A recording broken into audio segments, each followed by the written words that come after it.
আমরা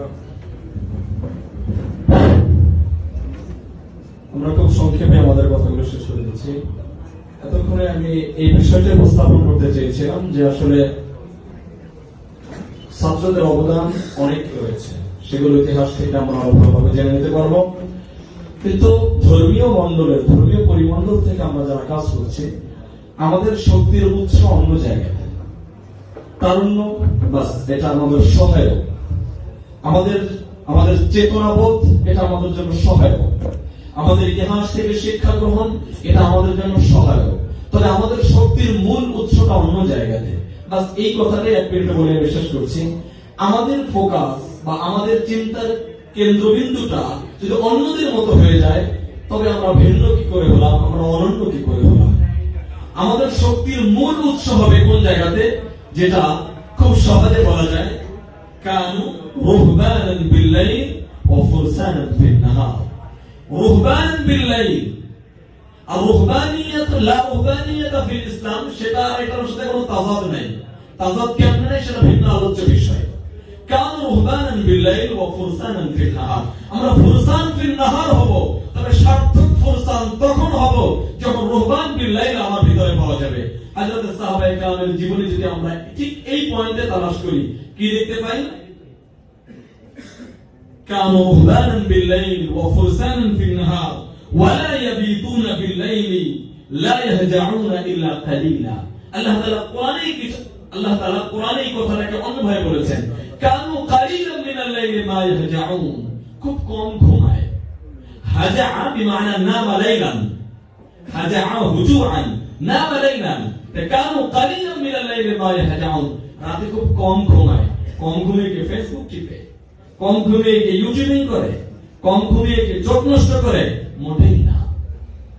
ওই জায়গাটাই হচ্ছে আমার শক্তির উৎস। আমি ওখান থেকে যে শক্তিটা আমি সংগ্রহ করব, দিনের আলোয় সেই শক্তি আমি বিলাতে যাব।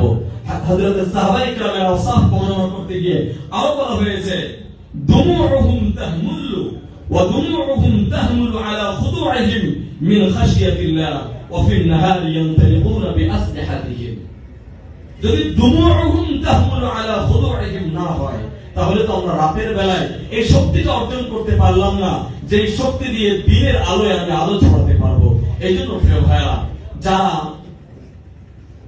আন্দোলন বলো, রাজনীতি বলো, যেটাই বলো না কেন, এই যে অঙ্গনে কাজ করছি, আমি এসে শেষ লগ্নে শুনেছিলাম আমাদের নিয়ামতুল্লাহ কাসিমি হাফিজাহুল্লাহ চমৎকার করে কিছু কথা বলছিলেন। ওই সবগুলো কথাই মনে হচ্ছিল যেন আমি আবার করে রিপিট করি, কিন্তু সেই দিকে আর যাওয়া যাবে না, সময় সেই সুযোগ দিচ্ছে না। তাই আমার মনে হয় ওইভাবে যদি আমরা কাজ করতে পারি এবং আমরা রাতের আধারে শক্তি সঞ্চার করব, দিনের আলোয় সেই শক্তি বিলাবো, এভাবে যদি আমরা কাজ করতে পারি, অবশ্যই আমাদের কাজের ভিতরে এমন শক্তি আসবে, এমন একটা অলৌকিক ক্ষমতা আমাদের কাজের ভিতরে চলে আসবে, যা অল্প মেহনতে অনেক কিছু করা যাবে। আল্লাহ মাফ করুক যদি এর উল্টোটা হয়ে যায়, আমাদের কাজের ভিতরে যদি রুহানিয়াত না থাকে, আন্তরিকতা না থাকে, দরদ না থাকে, সাহাবায়ে কেরামের নকশা কদমের অনুসরণ না থাকে, আমাদের সংগঠন অনেক বড় হতে পারে, ব্যক্তিদের আমাদের সাথে সম্পৃক্ততা অনেক বড় হতে পারে, আয়োজন অনেক বড় করে হতে পারে, কিন্তু সেই কাজ অন্তঃসার শূন্য হবে। ইদ আ'জাবাতকুম কাসরাতুকুম ফালাম তুগনি আনকুম শাইআ। অনেক কিছু বোঝার আছে এখান থেকে। এটা শুধু একটি আয়াতই না, যারা এই পৃথিবীতে কিয়ামতের আগের দিন পর্যন্ত যারা কোন চেতনার ফেরিওয়ালা হবে, যারা রাজপথে কাজ করবে, যারা সংগঠক হবে, যারা কর্মী হবে, যারা মুবাল্লিগ হবে, যারা এই পুরো জাতির নেতৃত্বের আসনে বসবে, তাদের জন্য এই আয়াতি কারিমার অংশটা অনেক শিক্ষণীয়। ইদ আ'জাবাতকুম কাসরাতুকুম ফালাম তুগনি আনকুম শাইআ।